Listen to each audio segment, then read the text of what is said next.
발리 여행을 준비하면서 많은 분들이 꼭 한번 고민하는 게 있습니다. 바로 환전입니다. 공항에서 바꿀까요? 한국에서 바꿀까요? 현지에서 바꿀까요? 저 또한 외국 여행 처음 다닐 때 늘 어려운 준비 중에 하나였죠. 요즘은 카드로 모두 되지만 로컬 가게들 이나 꼭 현지 돈이 필요한 곳이 의외로 많아서 저는 발리에서 약 10년 동안 한국인 여행객을 상대하며 미가 발리를 운영한 박 대표입니다. 그동안 수많은 고객들이 환전 때문에 손해보는 경우를 실제로 많이 봤습니다. 이 경우는 공항 입국장 환전소는 무조건 피해라, 여기서 환전하면 차액이 생각보다 큽니다. 보통 100달러 바꿨는데 실제로는 10달러 이상 손해보는 경우도 있습니다. 왜 이런 일이 생길까요? 이네들은 제한된 공간이고 공항 사무실 임대료가 한몫 차지하지요. 발리는 관광지입니다. 그리고 관광지가 많은 나라에는 항상 따라오는 게 있습니다. 바로 환전 사기입니다. 특히 발리에서는 길거리 환전소가 굉장히 많습니다. 공항 꾸따, 스미냑, 레게안, 우붓 관광지마다 환전소 간판이 보입니다. 여기서 가장 먼저 보이는 게 있습니다. 오늘 환율 최고, 노 커미션, 이런 간판입니다. 그리고 숫자가 굉장히 큽니다. 관광객 입장에서는 당연히 생각합니다. 여기 환율이 더 좋네. 그런데 바로 여기서 문제가 시작됩니다. 제가 실제로 고객들한테 항상 이야기했던 게 있습니다. 환율이 너무 좋으면 일단 의심하라. 왜냐하면 대부분 숨겨진 장난이 있기 때문입니다. 첫 번째 방식이 있습니다. 돈을 세는 과정에서 슬쩍 빼는 방식입니다. 우리나라 영화에 자주 봤던 밑장 빼기. 이게 굉장히 교묘합니다. 환전 직원이 돈을 빠르게 셉니다. 그리고 관광객에게도 한번 세보라고 합니다. 그런데 문제는 다시 돈을 정리하는 과정입니다. 그때 몇 장을 슬쩍 빼는 경우가 있습니다. 관광객은 이미 한번 세봤기 때문에 다시 세지 않는 경우가 많습니다. 그래서 나중에 숙소 가서 보면 금액이 맞지 않는 경우가 있습니다. 제 지인은 같은 곳에서 2번 사기당한 경우도 있지요. 다행히 저가 나서 해결해 주기도 몇 번 한 기억이 있네요. 두 번째 방식입니다. 이건 정말 많이 당합니다. 환율은 크게 써놓았는데 커미션을 나중에 빼는 방식입니다. 예를 들어 100달러를 환전합니다.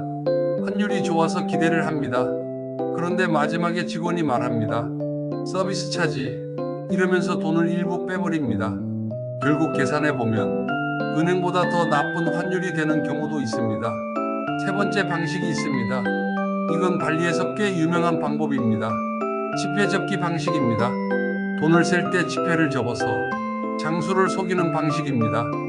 10만 루피아 지폐 여러 장을 살짝 접어서 실제보다 많아 보이게 만드는 겁니다. 그래서 멀리서 보면 돈이 더 많은 것처럼 보입니다. 하지만 실제로 세보면 적습니다. 네 번째 방식입니다. 이건 한국 분들이 많이 당하는 방식입니다. 환율 계산을 일부러 복잡하게 합니다. 예를 들어 달러를 루피아로 바꿀 때 계산기를 계속 두드립니다. 관광객이 계산을 정확히 못하도록 빠르게 진행합니다. 그래서 최종 금액이 맞는지 확인하지 못하는 경우가 많습니다. 다섯 번째 방식입니다. 환전 후 다시 돈을 가져가는 방식입니다. 돈을 다 준 것처럼 보이는데 갑자기 직원이 말합니다. 잠깐 확인하겠다. 그러면서 돈을 다시 가져갑니다. 그리고 다시 줄 때 금액이 줄어있는 경우가 있습니다. 이건 정말 교묘합니다. 여섯 번째 방식입니다. 작은 환전소 간판 사기입니다. 겉으로 보기에는 정상적인 환전소처럼 보입니다. 하지만 실제로는 허가 없이 운영하는 곳도 있습니다. 그래서 환전 후 문제가 생겨도 항의하기가 어렵습니다. 일곱 번째입니다. 돈을 일부러 큰 단위로 섞어주는 방식입니다. 예를 들어 10만 루피아, 5만 루피아, 2만 루피아 이렇게 섞어줍니다. 그래서 관광객이 정확한 금액을 세기 어렵게 만듭니다. 여덟 번째입니다. 환전소 문을 닫아버리는 경우입니다. 환전 후 문제가 있어서 다시 가보면 이미 문을 닫고 사라진 경우도 있습니다. 특히 관광지 골목 환전소는 이런 경우가 있습니다. 아홉 번째입니다. 공항 밖 환전소 유도입니다. 공항에서 환율 안 좋다고 하면서 밖에 환율 좋은 곳 있다고 유도합니다. 그런데 그곳이 사기 환전소인 경우도 있습니다. 마지막으로 가장 중요한 이야기입니다.